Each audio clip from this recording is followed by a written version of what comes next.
안녕하세요 여러분, 원모아 야넥입니다. 여러분은 삶을 살아가는 데 있어서 옳고 그름을 결정하는 기준이 있으신가요?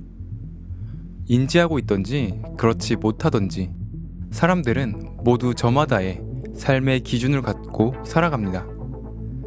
하지만 그 기준이 모든 상황에 부합하는 절대가치인지는 분명 생각해봐야 하는 문제겠죠. 이렇듯 한 사람의 선택의 기준조차 명확하게 정답을 가릴 수 없는데 여러 사람들이 모인 공동체는 또 얼마나 많은 기준이 있고 그 답을 찾기는 얼마나 어려울까요? 아마도 모든 사람을 만족시킬 수 있는 선택의 기준은 세상에 없을 것입니다. 하지만 그럼에도 불구하고 인류의 역사 안에서 수많은 지식인들이 이러한 기준에 대해 수없이 고민해 왔습니다. 그리고 많은 방법론이 제시되어 왔죠.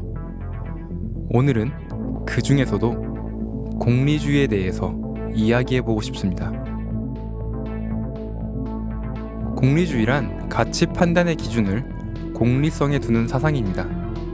즉 행위의 옳고 그름을 판단하는 데 있어서 그 행위가 인간의 이익과 행복을 늘리는 데 얼마나 기여하는가에 따라 결정된다는 것이죠. 영국의 철학자이자 법학자인 제레미 벤담은 1789년 발표한 도덕 및 입법 원리의 서론에서 공리주의의 핵심 원리들을 체계화하면서 공리주의를 대표하는 사상가가 되었습니다. 그가 주장한 공리주의의 원리는 최대 다수의 최대 행복, 즉 양적 공리주의입니다.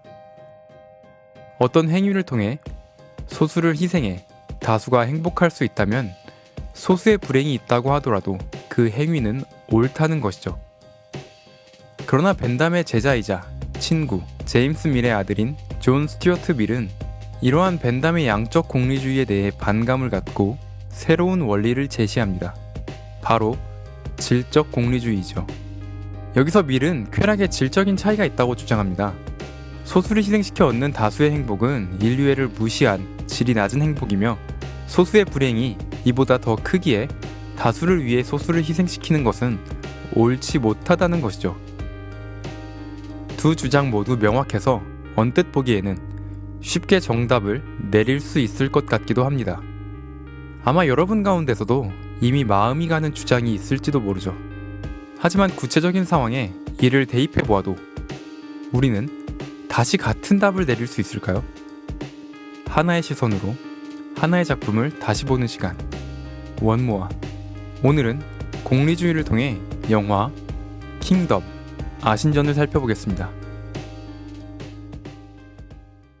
넷플릭스의 드라마 킹덤의 프리퀄인 아신전에는 앞서 언급한 두 공리주의의 모습이 녹아 있습니다.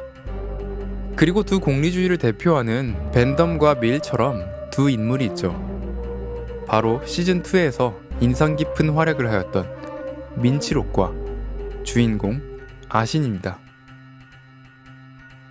먼저 민치록의 모습에서 제레미 벤담의 양적 공리주의를 엿볼 수 있습니다. 민치록은 킹덤 시즌2에서 자신의 정의를 위해서라면 목숨조차 아끼지 않는 그런 인물로 그려지기도 했는데요. 아신전에서의 모습 또한 크게 다르지 않습니다. 외란의 여파가 채 가시지 않은 자신의 조국 조선 땅에 전란의 기운이 감돌고 조범일의 안일한 행동으로 일촉즉발의 상황이 터지자 그를 위해 성저야인들을 희생시킵니다. 이러한 모습이 해원 조씨 가문에 대한 두려움이 아닌 조국을 위해서라는 것은 조범일을 대하는 그의 태도나 중후반부 밝혀지는 그의 기록을 통해 알 수 있죠. 이는 마치 조선이라는 다수의 행복을 위해 성저야인이라는 소수의 불행을 감수하는 양적 공리주의의 모습과도 겹쳐 보입니다. 더 나아가 아신을 거둔 후에도 파저위에게 복수해달라는 아신의 부탁을 들어주지 않고 아신을 세작으로 이용하며 파저위에 대한 정보를 얻음으로써 조선의 전쟁을 대비하는 모습이나 자신의 병사들이 아신에게 행하는 수많은 부조리들에 대해서도 침묵하는 것을 보면 처음부터 그에겐 아신의 아버지이던 성저야인 불악이던 아신이던 간에 다수인 조선을 위해 희생할 수 있는 소수에 불과했던 것이죠. 다음으로 아신을 통해 볼 수 있는 질적 공리주의입니다. 주인공 아신을 잊게 한 것은 어린 시절 겪은 가족과 불악의 몰살에 대한 복수심입니다. 아신이 겪은 너무나 큰 불행은 현재를 사는 우리는 상상하기 힘든 일일지도 모릅니다. 만약 쾌락과 불행에 대한 계량이 가능하다면 아신의 불행은 매우 큰 양이 될 정도로 말이죠. 조선이 파저위와 전쟁을 치르더라도 갚고 싶을 정도로, 또한 민치록 밑에서 성장하며 겪는 모든 불행들도 묵묵히 감당할 수 있을 정도로 말입니다. 하지만 10여 년 만에 만나게 된 아버지의 죽음과 함께 알게 된 그날의 진실에 그녀가 당긴 복수의 활시위가 향하는 곳이 파저위뿐만 아니라 조선으로까지 확장됩니다. 결국 그녀는 어린 시절 알게 된 생사초의 비밀을 이용해 민치록의 병사들을 생사역으로 만들고 또 몰살시킵니다.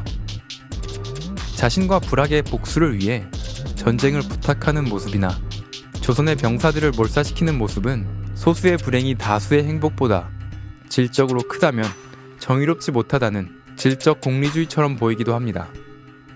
더 나아가 조선의 생사초를 퍼뜨리는 행동이나 자신의 불악 사람들을 모두 생사역으로 부활시킨 것 또한 아신이라는 한 사람의 불행의 크기가 다수의 불행으로 이어지는 것이죠.